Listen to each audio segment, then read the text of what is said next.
আজকে আমরা দেখেছি যে একটা সরকার বা একটা রাজনৈতিক দল উদ্দেশ্য প্রণোদিতভাবে বাঙালিদের প্রতি অ্যাটাক করছে। তারা আমাদের বিভিন্ন পরিযায়ী শ্রমিকরা, বাংলার বিভিন্ন পরিযায়ী শ্রমিকরা বিভিন্ন রাজ্যে কাজ করছে, তারা বাংলা ভাষায় বললেই তাদেরকে বলছে বাংলাদেশি। এটা কোনোদিনই হতে পারে না। আমরা হয়তো অনেক সময় তাদের কাছে পৌঁছাতে পারি না। আজকে আমাদের পাড়া আমাদের সমাধান একটা ঐতিহাসিক প্রকল্প, যেটা বিপুলভাবে সারা ওয়েস্ট বেঙ্গলের লোক সাড়া দিয়েছে।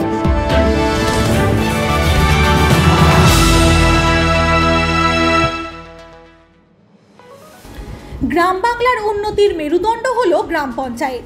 রাস্তা থেকে পানীয় জল, স্বাস্থ্য থেকে শিক্ষা, সাধারণ মানুষদের দৈনন্দিন জীবনের সঙ্গে ওতপ্রোতভাবে জড়িয়ে আছে স্থানীয় স্বশাসনের মঞ্চ। কিন্তু প্রশ্ন একটা থেকেই যায়, উন্নয়নের প্রতিশ্রুতি কি প্রত্যেক ঘরে প্রত্যেক মানুষের কাছে পৌঁছেছে? ট্রু নিউজ বাংলা এই প্রশ্নের উত্তরের জন্য পৌঁছে গিয়েছিল নদিয়ার শিলিন্দা ১ নম্বর গ্রাম পঞ্চায়েতে। বাংলার মুখ্যমন্ত্রী গ্রাম বাংলার মানুষের জন্য বিভিন্ন রকম প্রকল্পের আওতায় এনেছেন। দুয়ারে সরকার, লক্ষ্মী ভাণ্ডার, কন্যাশ্রী আরও বিভিন্ন ধরনের। সেই রকমই 2025-এ নতুন প্রকল্প করেছেন আমাদের পাড়া আমাদের সমাধান। কিন্তু বিরোধী পক্ষরা বলছে দুয়ারে সরকার ব্যর্থ হওয়ার জন্যই এই নতুন প্রকল্প এনেছেন। মুখ্যমন্ত্রী মমতা বন্দ্যোপাধ্যায় 94টা প্রকল্পের মাধ্যমে মানুষের সমাজের প্রত্যেকটা শ্রেণীর, একটা বাচ্চার জন্মগ্রহণ থেকে শুরু করে মৃত্যু পর্যন্ত তার সমস্ত রকম দায়িত্ব নিয়ে বিভিন্ন জীবনের যে বিভিন্ন স্টেজ, সেই স্টেজগুলোতে যতগুলো চাহিদা আছে তার প্রত্যেকটা পূরণ করার জন্য 94টা যে প্রকল্প করেছে তার প্রত্যেকটা কিন্তু আমরা এই অঞ্চল থেকে এবং সারা রাজ্যে কিন্তু বাস্তবায়িত হয়েছে। দুয়ারে সরকার আমাদের দুর্দান্তভাবে সফল, দীর্ঘদিন ধরে চলছেন। তার কারণ দুয়ারে সরকার আমরা যতবার করেছি সেখানে অসংখ্য মানুষের ভিড়, বৃদ্ধ ভাতা, লক্ষ্মীর ভাণ্ডার, ইলেকট্রিকের ব্যাপার, কৃষির ব্যাপারে, আপনার যাবতীয় রকম যতগুলো ব্যাপার আছে, রেশন কার্ড, খাদ্য দপ্তর থেকে শুরু করে সব রকম পরিষেবা দুয়ারে সরকার থেকে বিপুল পরিমাণের লোকে নিয়েছে এবং সে অর্থে সদর্থকভাবে বলতে হয় দুয়ারে সরকার চূড়ান্তভাবে সফল হয়েছে। বন্দ্যোপাধ্যায়ই পারে যে মানুষের চাহিদা, এক একটা গ্রামে বা শহরের প্রান্তিক কোণে যে মানুষগুলো থাকে তারা তাদের কি চাহিদা, তাদের এলাকার কি উন্নয়ন, তাদের একটা ড্রেনের দরকার, পানীয় জলের দরকার, ইলেকট্রিসিটি দরকার, শ্মশান ঘাটের দরকার, ছোট রাস্তাটা সংস্কারের দরকার, এই যে বিভিন্ন রকম তাদের চিন্তাভাবনা, তাদের চাহিদা আমরা হয়তো অনেক সময় তাদের কাছে পৌঁছাতে পারি না। আজকে আমাদের পাড়া আমাদের সমাধান একটা ঐতিহাসিক প্রকল্প, যেটা বিপুলভাবে সারা ওয়েস্ট বেঙ্গলের লোক সাড়া দিয়েছে, সারা ভারতবর্ষের লোক দেখছে। আমরা দারুণভাবে একটা ক্যাম্প করেছি, আর একটা 14 তারিখে আছে, পরপর আছে। আমরা দারুণ সাড়া পাচ্ছি। মানুষ স্বতঃস্ফূর্তভাবে সমস্ত রাজনৈতিক রং ভুলে এসে তারা তাদের পাড়ার চাহিদা বলছে। আমার এই ড্রেনটা দরকার, আমার পানীয় জলটার দরকার, আমার এই রাস্তাটুকু দরকার, আমার এই জঙ্গলটা পরিষ্কার করার দরকার, আমার একটা বাস স্ট্যান্ড দরকার। এই যে আমরা সেখানে দেখছি কোনো রাজনৈতিক রং নয়, মানুষ এসে বলছে তাদের চাহিদা, এবং আমাদের সরকারি অফিসাররা যারা থাকছে তারা তাদের সেই ডিমান্ডগুলো কিন্তু পূরণ করে নথিবদ্ধ করছে। এবং আমাদের মুখ্যমন্ত্রী প্রতিজ্ঞাবদ্ধ, পশ্চিমবঙ্গ সরকার প্রতিজ্ঞাবদ্ধ যে খুব তাড়াতাড়ি আমাদের 3 মাসের মধ্যে এইগুলো হবে এবং তারপরে আমাদের ফিল্ডে কাজ যেটা সেটা কিন্তু হবে। আমরা আশাবাদী এটা 100% সফল হবে। এসআইআর এই শব্দটির সাথে রাজ্যবাসী খুবই পরিচিত হয়ে উঠেছে। কেন্দ্র থেকে রাজ্য সব জায়গাতেই এই শব্দটি নিয়ে একটা উত্তাল রাজনৈতিক তরজা চলছে। গ্রামের দিকে এই এসআইআর নিয়ে কি বলছে সাধারণ মানুষ থেকে পঞ্চায়েত প্রধান?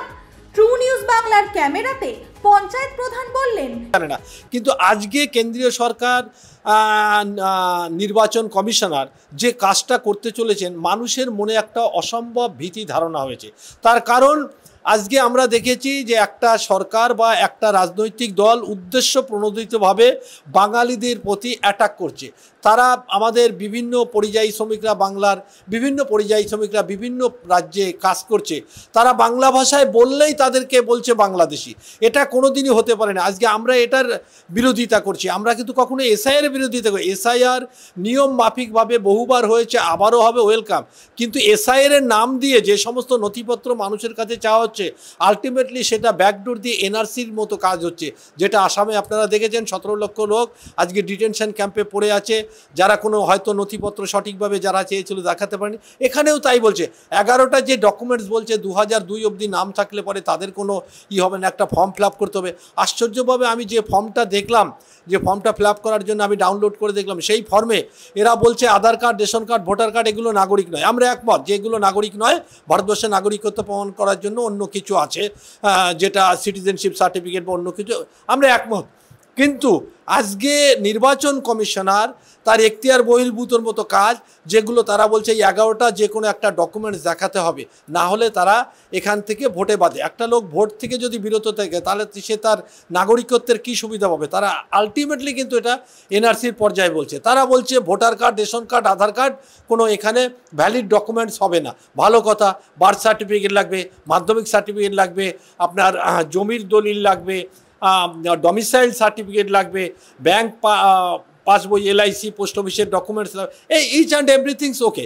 কিন্তু আমার প্রশ্ন, সেই যে ফর্মটায় স্পেশাল ইন্টেন্সিভ রিভিশনের আপনার 2002 সাল অবধি নাম থাকলে বলছে যে প্রত্যেকের একটা করে ফর্ম ফিল আপ করতে হবে। আশ্চর্যভাবে সেই ফর্মেও কিন্তু আধার কার্ড এবং এপিক কার্ডের নাম্বার থাকছে।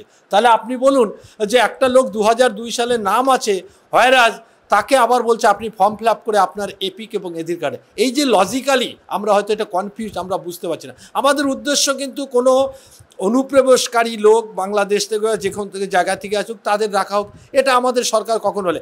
আমাদের মুখ্যমন্ত্রী, মাননীয় মুখ্যমন্ত্রী বারবার একটা কথা বলেছে, ন্যায্য ভোটার, লিগেল ভোটার, বৈধ ভোটার যারা, তাদের যেন এই সমস্ত অজুহাতে তাদের যেন বাদ না দেওয়া। এটা আমাদের পরিষ্কারভাবে বক্তব্য, আমাদের সরকারের বক্তব্য, আমাদের রাজনৈতিকভাবে বক্তব্য।